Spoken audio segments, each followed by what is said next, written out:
வணக்கம். UDays Plus student மாடியூலில் Aadhaar updation status report எப்படி பார்க்குறதுன்னு பார்ப்போம்.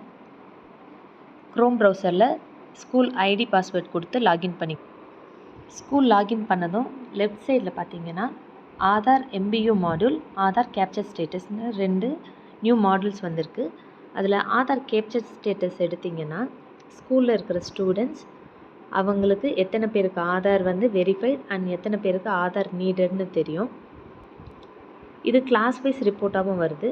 இதில் பார்த்தீங்கன்னா total students Aadhaar provided 104.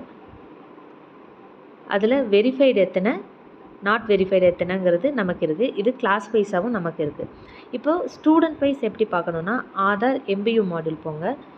Classes ஒவ்வொன்றா ஓப்பன் பண்ணி நீங்கள் எல்லா கிளாஸஸ்க்கும் பண்ணணும். நான் இப்போ ரேண்டமாக ஒரு கிளாஸ் செலக்ட் பண்ணுறேன். இப்போ இதில் ஸ்டூடெண்ட் டீட்டெயில்ஸ் வந்திருக்கு. இப்போ இங்கே க்ரீன் கலரில் MBU நாட் ரெக்வயர்டுன்னு வந்துச்சுன்னா இந்த ஸ்டூடெண்ட்டுக்கு ஆதார் வெரிஃபைன்னு அர்த்தம். இதே பெண்டிங்னு வந்ததுன்னா இந்த ஸ்டூடெண்ட்டுக்கு பயோமெட்ரிக் அப்டேஷன் நீடட். அதாவது ஸ்டூடெண்ட் போய் ஏதாவது ஆதார் சென்டர்லேயோ இ-சேவை மையத்துலேயோ கைரேகை வச்சு பயோமெட்ரிக் அப்டேஷன் பண்ணணும். பண்ணதுக்கு அப்புறம் ஒரு 10 டேஸ்க்குள்ளே பார்த்தீங்கன்னா அந்த ஸ்டூடெண்ட்டோட பயோமெட்ரிக் அந்த ஆதாருக்கு லிங்க் ஆகி அப்டேட் ஆகிடும். அதுக்கப்புறம் என்ன பண்ணணும்னா ஒரு 10 டேஸ் கேப் விட்டுட்டு ரீவேலிடேட் ஃபார் MBU அதை கிளிக் பண்ணணும். கிளிக் பண்ணி கன்ஃபார்ம் கொடுக்கணும். கன்ஃபார்ம் பண்ணதுமே HM நேமோடு வரும். இந்த கன்ஃபர்மேஷனுக்கு HM அக்செப்ட் பண்ணுறாங்களா அப்படின்னு.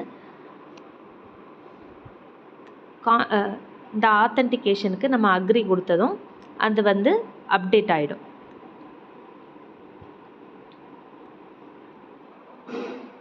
ஒரு சில ஸ்டூடெண்ட்டுக்கு இந்த மாதிரி ரெட் கலரில் வரும். அதில் ரீசன் கொடுத்துருப்பாங்க.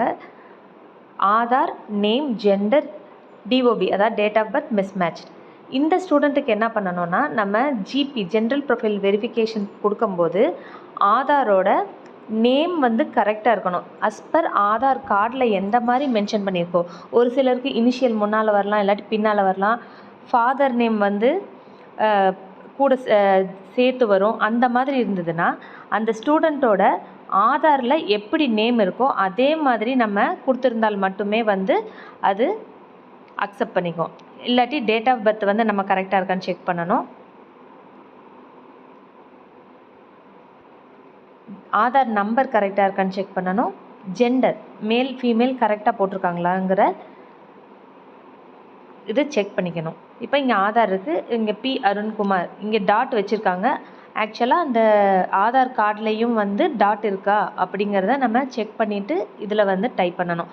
உங்களுக்கு இதில் மாடிஃபிகேஷன் பண்ணணுன்னா நீங்கள் இங்கே ஒரு பாக்ஸ் இருக்குது, இதை கிளிக் பண்ணுங்கள். கிளிக் பண்ணதுக்கப்புறம் do you want to change Aadhaar details in STMSன்னு இருக்குது. இதை கிளிக் பண்ண பின்னால் தான் நம்ம அக்ரி கொடுத்ததும் இது எனேபிள் ஆகும். எனேபிள் ஆனதும் நீங்கள் ஆதார் நம்பர் கரெக்டான ஆதார் நம்பர் டைப் பண்ணிவிட்டு அஸ் பர் ஆதார் கார்டில் என்ன நேம் இருக்கோ அதை டைப் பண்ணிங்கன்னா இந்த வெரிஃபிகேஷன் உங்களுக்கு சக்ஸஸ் ஆகும். இது மாதிரி ஒவ்வொரு கிளாஸில் இருக்கிற பெண்டிங்கில் ஸ்டேட்டஸ் பெண்டிங்கில் இருந்தாலோ இல்லை ஸ்டேட்டட் வெரிஃபிகேஷன் ஃபெயில்டு ஃப்ரம் UIDAIயில் இருந்தாலோ இந்த ஸ்டூடெண்ட்டுக்கு ஃபஸ்ட்டு நீங்கள் என்ன பண்ணணுன்னா போய் நேம் கரெக்ஷன் கரெக்டாக இருக்கா, அஸ் பர் ஆதார் இருக்கா, date of birth, gender and Aadhaar number கரெக்டாக இருக்கான்னு வெரிஃபை பண்ணிவிட்டு வேலிடேட் கொடுத்தீங்கன்னா இது கரெக்ஷன் ஆகிடும். அதே மாதிரி பெண்டிங்கில் நாட் ரெக்வயர்டுங்கிறத நம்ம டச் பண்ண தேவையில்லை. பெண்டிங்கில் இருக்கிற ஸ்டூடெண்ட்டுக்கு அவங்கள பயோமெட்ரிக் அப்டேட் பண்ண சொல்லிவிட்டு ரீவேலிடேட் கொடுத்தா இந்த ஒர்க்கு ப்ராசஸ் முடியும். நீங்கள் இது மாதிரி ஒவ்வொரு ஸ்டூடெண்ட்டுக்கும் ஒவ்வொரு கிளாஸ்லேயும் இந்த எவ்வளோ பெண்டிங்கில் இருக்குங்கிறத நீங்கள் செக் பண்ணிவிட்டு யாருக்கெல்லாம் மாடிஃபிகேஷன் பண்ணணுமோ அவங்களையெல்லாம் மாடிஃபை பண்ணால் தான் இந்த ஆதார் அப்டேஷன் ப்ராசஸ் முடியும். இதை சீக்கிரம் செஞ்சு தருமாறு கேட்டுக்கொள்கிறோம். தேங்க்யூ.